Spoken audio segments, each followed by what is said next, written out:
यो नित्यमच्युत पदाम्बुजयुग्मरुग्म व्यामोहतस्तदितराणि तृणाय मेने अस्मद्गुरोर्भगवतोऽस्य दयैकसिन्धो रामानुजस्य चरणौ शरणं प्रपद्ये. அடியேனின் அன்பான நமஸ்காரங்கள். திருக்கோளூர் பெண் பிள்ளை ரகசியம் அப்படிங்கிற ஒரு அற்புதமான தலைப்புல நிறைய வாசகங்களை நம்ம அனுபவிச்சுட்டு வரோம் இல்லையா. இன்னைக்கு வாசகம் 39.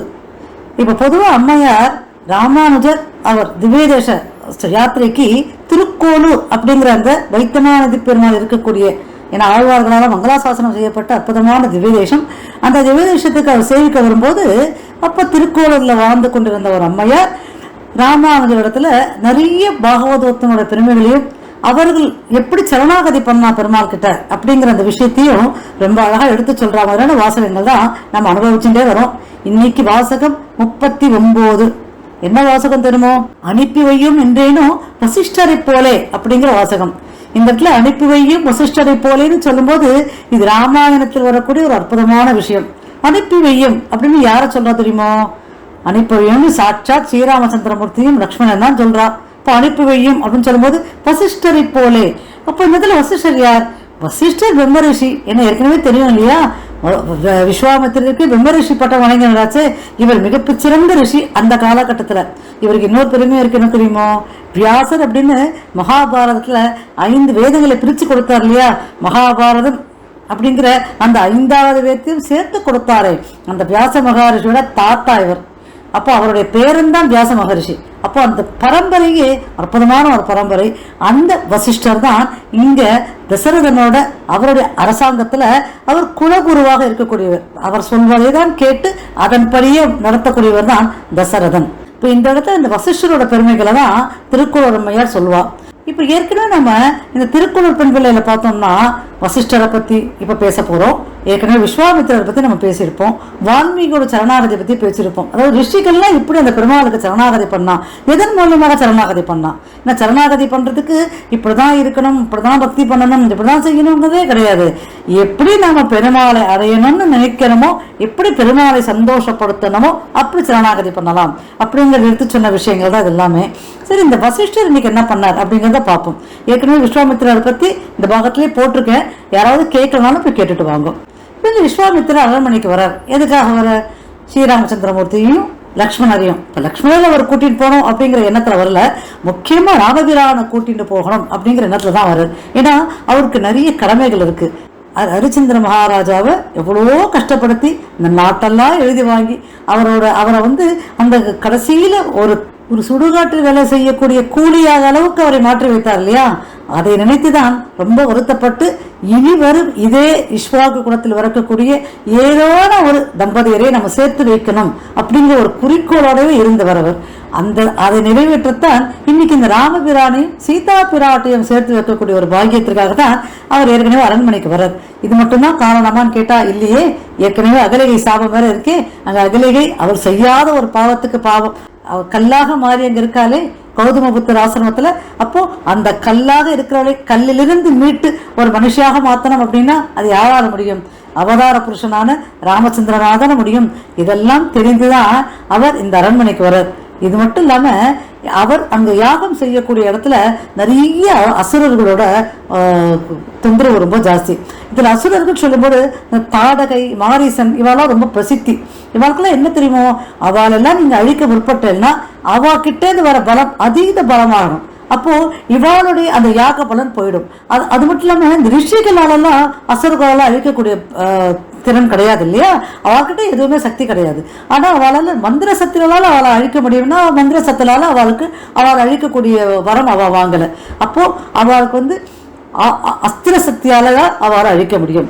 அப்படின்ற கட்டத்துல அப்ப அந்த அஸ்திரத்தால் அழிக்கக்கூடிய அவர்களை அழிப்பதற்காகவே அவதரித்த ஸ்ரீராமச்சந்திரமூர்த்தியை அழைச்சிட்டு போகணும் அப்படிங்கிறது அவருடைய குறிக்கோள். ஏன்னா ரிஷிகளுக்கெல்லாம் ஏற்கனவே தெரியும் இல்லையா, பெருமாள் சாட்சாத் விஷ்ணு பிரானே இங்க ராமனாக அவதரித்து ராமனையும் அவர் தான் கொல்ல போறார்.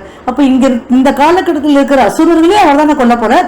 இப்ப அவருக்குலாம் தெரியும் இல்லையா, சாட்சாத் விஷ்ணு பெருமாள் அவன் தானே இங்க அவதரிச்சிருக்கான். இந்த இடத்துல இந்த யுகத்துல அசுரர்களையும் வதம் செய்யணும், ராவணனை வதம் செய்யணும், ராட்சசர்களை வதம் செய்யணும் தானே, இதெல்லாம் அவருக்குலாம் தெரியும் இல்லையா. அப்போ இந்த தாடகை மாரீசன் அப்படிங்கிற இந்த ராட்சசர்களை வதம் செய்யறதுக்கு தான் இப்ப அழைச்சிட்டு போறதா வரார். அவர் அரண்மனைக்கு வரார். இந்த இடத்துல தசரதன் சொல்லும் போது அவருக்கு நிறைய பெருமைகள் இருக்கு. அதுவும் கம்பராமாயணத்துல தசரதனை இந்திரனுக்கு நிகராக, இப்ப ராமர் இல்ல, ராமரை பெற்றெடுத்த தந்தையான தசரதனையே இந்திரனே அப்படின்னு தேவர்கள்லாம் அப்படியே ஒரு நிமிஷம் அசந்து போயிடுவாளாம். அந்த அரண்மனை கிட்ட வந்து பார்க்கும்போது அந்த அரண்மனையை ஒரு ஆட்சி செய்யற அந்த அழகும், அந்த மாண்பும், அந்த பணிவும், அந்த வீரமும் இதெல்லாம் பார்த்துட்டு அவெல்லாம் ஒருவேளை இந்திரன் இவர்தானோ அப்படின்னு சந்தேகப்பட்டுட்டு உடனே நேரம் இந்திரலோகத்துக்கு போவாளாம். அங்கேயும் ஒரு இந்திரன் இருக்கிறதுனால ஓ இது தசரதன் தான் அப்படின்னு அவளை தீர்மானம் பண்ணிப்பாளாம். இத கற்பனையோட சொல்ற அந்த அளவுக்கு தசரதனோட புகழ் வந்து எல்லா அண்ட சராசரங்களுக்கும் செல்லக்கூடிய அளவுக்கு மிகச்சிறந்த பேரரசர் அயோத்தி ஆண்டு வந்தவர். அவருக்குதான் நம்ம புத்திரகாமேஷி யாகம் பண்ணி அந்த புத்திரகாமேஷி யாகத்துலதான் ராமர், லட்சுமணன், பரத, சத்ருகன் 4 பேர் அவதரிச்சா. இப்ப இந்த தசரதனை நோக்கி விஸ்வாமித்திரர் வர அவர் வத்தானி மண்டபத்துக்கு வர. ஏன்னா அந்த மண்டபத்துல எல்லாரும் குழுமி இருக்கா. அன்னைக்கு ராஜா இல்லையா அவர், அதனால அன்னைக்கு இருக்கிற பிரச்சனைகள், நாட்டுக்கு செய்ய வேண்டிய விஷயங்கள் இதெல்லாம் தீர்மானிக்கிறதுக்காக அந்த மண்டபத்துல வசிஷ்டர், இவரும் வசிஷ்டர் குலகுரு வசிஷ்டரும் அங்கேதான் அமர்ந்திருக்க. எல்லாரும் வர. அப்ப இவர் உள்ள நுழைவர் விஸ்வாமித்திரர். ஏன்னா காயத்ரி மந்திரத்துக்கு பிரதானமான வழி ஏற்படுத்தினவர். காயத்ரி மந்திரம் இவரால் தான் நமக்கு கிடைக்கப்பட்டது விஸ்வாமித்திராக. அவ்வளவு மிகச்சிறந்த ரிஷி. இப்ப இவர் வரும்போது அதுவும் சொல்லலாம், அவர் எங்க வேணாலும் சொல்லிட்டு வரணும்ன்ற அவசியமே இல்லை, அவர் பாடுக்கு அவர் வரலாம். அந்த அளவுக்கு அவருக்கு பிரம்ம ரிஷி பட்டம் வாங்கினவர் வசிஷ்டர் வாயாலேயே. எல்லா அனுமதியும் அவருக்கு இருக்கு. என்ன பண்ணார், நேரம் அப்படி உள்ள வந்தார். உள்ள வந்த தசரத மகாராஜாக்கு ஒரே ஆச்சரியம். ஏன்னா எப்பேற்பட்ட ரிஷி அவர். உடனே அவர் பூர்ண குப்பை போயிட்டு அவரை வரவழைத்து அமர வைத்து அப்ப தசரதன் சொன்னாராம், என்னோட குலம் செய்த தவ பயனா நீங்க வந்தது, இல்ல நான் செய்த தவ பயனா, என்னோட குலத்துல இருக்கவாற செஞ்சதா இந்த தவம், இல்ல நான் செய்த தவ பயனா, இல்லைன்னா இந்த அயோத்தி மாநகரே செய்த தவ பயனா, அதனாலதான் நீங்க என்னோட அயோத்தியை தேடி வந்திருக்கீங்களோ, வாங்கும் நீங்க அமருங்கள், உங்களுக்கு என்ன வேணும், நீங்க எது கேட்டாலும் உங்களுக்கு கொடுக்கறதுக்கு தயாரா இருக்கேன் அப்படின்னு வாக்கு கொடுத்தாராம். உடனே விஸ்வாமித்திரர், நிச்சயமாக நான் எது கேட்டாலும் நீ கொடுப்பதற்கு தயாராக இருப்பியா, உன்னால் கொடுக்க முடியுமான்னு கேட்கும்போது அப்ப சொன்னாராம், உங்களோட ஆசீர்வாதமும் உங்களோட அனுகிரகம் என் வசிஷ்டரோட ஆசீர்வாதம் இருக்கும்போது எனக்கு எந்த குறையும் கிடையாது.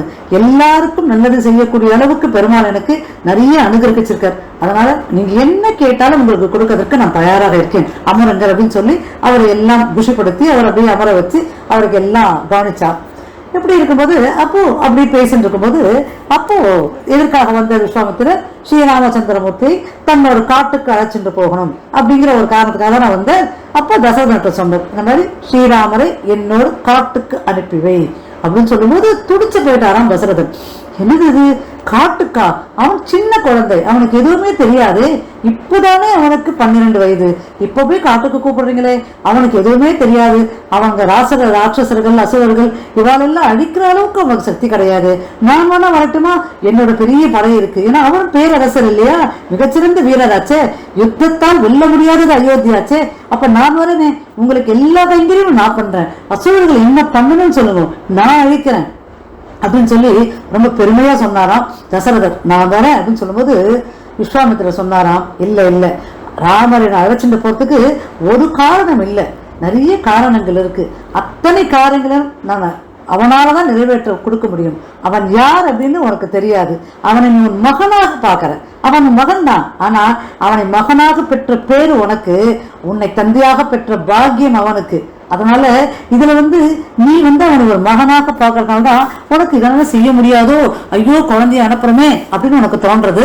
ஆனா கவலைப்படாத தசரதா, அவனை நான் அழைச்சிட்டு அவனுக்கு நிறைவேற்ற வேண்டிய நிறைய விஷயங்கள் இருக்கு, அத்தனை பலத்தையும் கூட்டி அவனை நான் கொண்டு வந்து விடுறேன். அவன் கண்டிப்பாக அரக்கர்களை அழிப்பதற்காகவே இந்த மன்னர்கள் அவதரித்த விஷ்ணு பகவானவன், அதனால நீ அனுப்பிச்சு விடு அப்படின்னு சொல்லும்போது, அதனால நீ என்னுடன் அனுப்பி வை அப்படின்னு சொல்லும்போது தசரதற்கு மனசே கேட்கலையாம். இல்லவே இல்லை சுவாமி, கண்டிப்பாக முடியாது, என் குழந்தைய நான் அனுப்பவே முடியாது, என்ன மன்னிச்சுடுங்கோ அப்படின்னு சொன்ன உடனே ரொம்ப கோபம் வந்துருதான் விஸ்வாமித்திரருக்கு. என்ன பேசுகிறாய் நீ? ஏதோ சிறிது நேரம் முன்னாடி நான் அதை பண்றேன் இதை பண்றேன், நீ என்ன கேட்டாலும் தருவேன், உங்களுக்கு எல்லா உதவியும் செய்வேன்னு சத்தியம் பண்ணிட்டு இதுதான் ஒரு ராஜாக்கு அழகா? இந்த மாதிரி கேட்டா உடனே கொடுக்கணும். அதுவும் என்னோட பலம் உனக்கு தெரியும்ல, நான் யாருன்னு உனக்கு தெரியும்ல, அப்படி இருந்தும் நீ இதை மாதிரி மறுக்கிறியே அப்படின்னு சொல்லிட்டு அப்படி கோவம் வந்து எழுந்துட்டாராம். பொதுவாக விஸ்வாமித்திரர் ரொம்ப கோவப்படுவர். விஸ்வாமித்திரர், துர்வாசர் இவெல்லாம் கோபத்துக்குன்னே இருக்கிறவா. அவளுக்கு கோபம் அந்த க்ஷணம் வந்து அந்த க்ஷணத்துல அவ அதெல்லாம் சொல்லிட்டான்னா அது சாபமாக மாறி அது அந்த நாட்டையே அழிச்சிடும். இதை பார்த்த உடனே ரொம்ப கஷ்டப்பட்டு போயிட்டாராம்.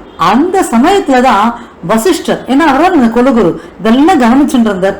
அப்போ அவர் எழுந்தார் தசரதன் கிட்ட, தசரதா ஒரு நிமிஷம் இரு, நீ எதுவும் பேசாத, ஒரு நிமிஷம் இரு அப்படின்னு சொல்லி விஸ்வாமித்திரர்கிட்ட, விஸ்வாமித்திரரே கவலைப்படாதீங்க, ராமரையும் லக்ஷ்மணரையும் உங்களோடு அனுப்புவது என் கடமை அப்படின்னு சொல்லும்போது அப்ப கேட்டாராம் விஸ்வாமித்திரர், நான் லக்ஷ்மணனை கூப்பிடவே இல்லையே, எனக்கு ராமன் போதுமேன்னு சொல்லும்போது, இல்ல இல்ல, இந்த மண்ணுலகில ராமன் லக்ஷ்மணன் 2 பேரையும் நீங்க எப்பவும் பிரிக்கவே முடியாது. ராமன் இருக்கிற இடத்துல கண்டிப்பாக லக்ஷ்மணன் இருப்பார். அதனால இருவரையும் நானே பேசி அனுப்பி வைக்கிறேன், சற்றே நீங்கள் பொறுமையாக இருங்கள் அப்படின்னு சொன்ன உடனே, என்ன இருந்தாலும் அவரை வசிஷ்டர், விஸ்வாமித்திரருக்கு வசிஷ்டர் ரொம்ப முக்கியமானவர். ஏன்னா வசிஷ்டர் தான் முதல்ல பிரம்ம ரிஷி.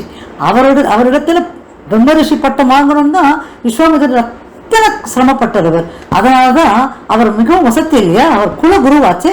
அதனால அமைதியா இருந்தார் விஸ்வாமித்திரர். சரி, நீங்களே பேசி ஒரு முடிவு செய்து எனக்கு அனுப்புங்கன்னு சொன்னோன்னு இந்த இடத்துல வசிஷ்டர் நேரே வந்தாராம் தசரதன் இடத்துல. தசரதா, நீ இப்ப ராமனை யாருன்னு நினைச்சுட்டு இருக்க? நீ தெரியும் தர்மமே உருவானவன், நல்லா ஆட்சி பண்ற, இப்படி ஒரு வாக்கு கொடுத்துட்ட இல்லையா, ராமரை லட்சுமியை அனுப்புறேன் அப்படின்னு வாக்கு கொடுத்ததுக்கு அப்புறம் அனுப்ப மாட்டேன்னு சொல்லலாமா? அது இல்லாம விஸ்வாமித்திரர் ஒருத்தர் வந்து உங்ககிட்ட கேட்கிறாருன்னா அது சாதாரண விஷயம் இல்லை, ஒரு விஷயத்துக்காக மட்டும் கேட்கக்கூடியது இல்லை. இதற்கு பின்னாடி நமக்கு தெரியாத நிறைய விஷயங்கள் ரொம்ப சிறப்பாக நடக்க போறது. அதனால ராமருக்கு அதீத பலன்களை கூட்டுறதுக்காக தான் அவர் கூட்டிட்டு போனார். அதனால நீ வந்து மறுக்கவே கூடாது. இது வந்து ராமனுக்கு மேல மேல மேல சிறப்பு கொடுக்கக்கூடிய விஷயம் தானே தவிர, ஏன்னா ராமனோட அவதார மகிமையை உனக்கு தெரியாது, எதற்காக இந்த மண்ணுல ராமன் அவதரித்தான் அப்படிங்கிறது உனக்கு தெரிய வாய்ப்பு கிடையாது. ஆனால் ரிஷியான விஸ்வாமித்திரருக்கு எனக்கெல்லாம் தெரியும். அதனால அவருக்கு மேலும் மேலும் சக்திகள் கூட்டுறதுக்கு தான் விஸ்வாமித்திரர் கூட்டிட்டு போனார். அதனால நீ வந்து அதை ரொம்ப சுலபமா மறுக்கவே கூடாது, அவரோட அனுப்பிச்சு வை. நீ வந்து அவரை ராமரை 12 வயசு பாலகனா பாக்குற, ஆனா அந்த 12 வயசு பாலகன் மேல இவர் இவ்வளவு நம்பிக்கை வச்சிருக்காரு அப்படின்னா அப்ப ராமனோட அந்த கல்யாண குணங்களை சொல்லி தெரியறது இல்லையே. அதனால நீ கண்டிப்பாக மறுக்காத. உன் குழந்தைகளை அவரோட நீ அனுப்பி வச்சா உனக்கு கண்டிப்பாக நல்லதுதான் நடக்கும். அதனால நீ எதை பத்தி கவலைப்படுறானா. அது இல்லாம கௌஷிகர் யாரு, விஸ்வாமித்திரர், அவர் வந்து இதுவரைக்கும் யாருமே அறியாத நிறைய அஸ்திரங்களை கண்டிப்பாக ராமனுக்கு வழங்கதான் போறார். அப்ப அந்த அஸ்திரங்களை கொண்டு அவர் நிறைய விஷயங்களை ஸ்ரீராமச்சந்திரன் சாதிக்கதான் போறான். அதனால நீ கண்டிப்பாக மறுக்காத, அவரை அவரோடு அனுப்பி வை. அவரோட நீ அனுப்புறதுனால நீ அதனால சிரமப்பட வேண்டாம். அதனால கண்டிப்பாக உனக்கு பெருமைதான் வரப்போறது. அதனால எந்த கவலையும் உனக்கு கிடையாது. இதுல இன்னொரு ஆச்சரியமான விஷயம் சொன்னார். என்ன தெரியுமோ, பொதுவா கடல்ல தோன்ற மேகங்கள் இருக்கு இல்லையா, அது வந்து மலையில மழையா பொய்யும். அந்த மழையெல்லாம் ஒன்று திருந்து எங்க போய் சேரும், இந்த கடல்ல தான் போய் சேரும். அது மாதிரி நீர் எங்கேருந்து தோன்றித்தோ திரும்ப நீர் அங்கேருந்தே போய் சேருது இல்லையா, அது போலத்தான் இங்க திருநாள் அவதரிச்சிருக்கார். நிறைய அஸ்திரங்களை இவரிடத்துல கொண்டு சேர்க்கறதுக்காக தான் விஸ்வாமித்திரர் இங்க வந்திருக்கார். அதனால அவர் அழைச்சிட்டு போய் நிறைய அஸ்திரங்களை இவருக்காக ஏற்படுத்தி கொடுத்து இவரிடத்திலே சேர்ப்பதற்குண்டான வழிகளை செய்யக்கூடியவர் தான் இந்த விஸ்வாமித்திரர். அதனால அவர் கூப்பிடும் போது அனுப்ப மாட்டேன் அப்படின்னு தயவு செய்து சொல்லாது அப்படின்னு தசரத மகாராஜாக்கு ரொம்ப அழகா விஸ்வாமித்திரர் ராமனோட பெருமைகளையும் எடுத்து சொன்னார். ராமனோட பெருமைகள் ஏற்கனவே தசரதனுக்கு தெரிந்தாலும் அந்த பெருமைகளுக்கு அவர் ஒரு பகவானாக நினைச்சு ஏற்றுக்கொள்ளக்கூடிய பெருமைகள் கிடையாது. தசரதனுக்கு தெரிஞ்சதெல்லாம் தன்னுடைய புத்திரர் ராமன், அவனோட பெருமைகள் அப்படிங்கிற அந்த எண்ணத்துல தானே இருந்தார். அது சகஜம் தானே. ஏன்னா பெற்றவருக்கு பிள்ளையோட பெருமை எந்த அளவுக்கு தெரியணுமோ அந்த அளவுக்கு தெரியும். ஆனா பொது வாழ்க்கையில அந்த பிள்ளையோட பெருமை என்ன அப்படிங்கறது தெரியாது இல்லையா, அந்த அவதார மகிமை தெரியாது இல்லையா. அததான் இந்த இடத்துல ரொம்ப அழகா வசிஷ்டர் எடுத்து சொன்னார். எடுத்து சொன்ன உடனே ரொம்ப மனசு கலங்கிட்டு தான் தசரதனுக்கு. இப்படியா, இவ்வளவு சிறப்புகளா, ஏதோ இப்பயோ செய்கிறேன்னு சொல்லி உடனே போய் விஸ்வாமித்திரர் காலில் போய் விழுந்து தன்னுடைய குழந்தைகளை 2 பேரையும், அதாவது ராமர் லக்ஷ்மணர் 2 பேரையும் அவரிடத்துல கொண்டு போய் விட்டார். அதுக்கப்புறம் விஸ்வாமித்திரர் அவர் அழைச்சிட்டு போய் தலை அபலை அப்படின்னு 2 பிரமாதமான மந்திரங்கள், இந்த மந்திரங்கள் உச்சரிக்கும் போது பசி தூக்கம் இது ரெண்டுத்தையும் அனாவசமா கடந்து விடலாம். ஏன்னா இன்னைக்கு பசி தூக்கம் இது ரெண்டுத்தினால தானே மனித வாழ்க்கையே பாழா போறது இல்லையா? நிறைய விஷயங்கள் ஏன்னா இல்லாம இருக்க முடியறது இல்லையே, அதுக்காக தானே அத்தனை போராட்டம் நடக்கிறது.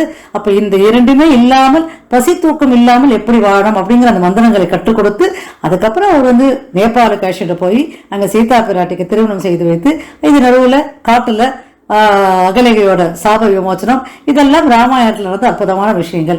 இதெல்லாம் தான் நடக்க போறதுங்கிறது முன்கூட்டி அறிஞ்சுதான் வசிஷ்டரானவர் இந்த தசரத மகாராஜாக்கு எல்லாத்தையும் எடுத்து சொன்னார். அதைதான் இந்த இடத்துல பின்புள்ள எடுத்து சொல்றா. வசிஷ்டர் எத்தனை சிறப்பானவர், எவ்வளவு அற்புதமானவர். ராமரோட அந்த வைபவங்களை எடுத்து சொல்லி தைரியமாக அனுப்பிச்சு வை விஸ்வாமித்திரோட அப்படின்னு சொன்னாலே அப்பேற்பட்ட புண்ணியமானான். இந்த வைத்தமானது பெருமாளுக்காக நான் எதனா செய்யறேனா, ஏதான ஒரு புஷ்பத்தால பூஜை கூட பண்றதுக்கு லாயக் இல்லாதவராக இருக்கிறேனே சுவாமி, அந்த பக்தி பண்ணுவதுக்கு சரியில்லாதவளா இருக்கிறேனே, இப்படி ரிஷிகள்லாம் ரொம்ப அற்புதமான சரணாகதி பண்ணியிருக்காளே, அத மாதிரி நான் இல்லையே அப்படின்னு ராமானுஜரிடத்துல அவ சொல்லி வருத்தப்படும் போது ராமானுஜர் அவரை சமாதானப்படுத்துவதான அற்புதமான அந்த வாசகம்தான் அனுப்பி வையும் என்று சென்னேனோ வசிஷ்டரை போலே அப்படிங்கிற ஒரு அற்புதமான வாசகம். அதெல்லாம் எனக்கு அனுபவிச்சோம். அடி வாங்கினேனோ கொங்கு பிராட்டியை போலே அப்படிங்கிறது தான் அடுத்த 40வது வாசகம். ரொம்ப அற்புதமான வாசகம். கொங்கு பிராட்டி யாருன்னு ஏற்கனவே ராமானுஜர் வைபவத்துல கொங்கு பிராட்டிக்குன்னே ஒரு தனியா ஒரு எபிசோடு போட்டு கொங்கு பிராட்டியோட பெருமைகளை நான் சொல்லியிருப்பேன். அடுத்த பாகத்துல இவளோட பெருமைகளை இன்னும் அற்புதமாக எடுத்து சொல்லக்கூடிய பாக்கியம் அடியேனுக்கு. அதுவரை உங்க எல்லோருக்கும் பல்லாண்டு பாடி கவிதாக்க சிம்மாய கல்யாண குணசாலினி ஸ்ரீமதே வெங்கடேஷாய வேதாந்த குரவே நமக.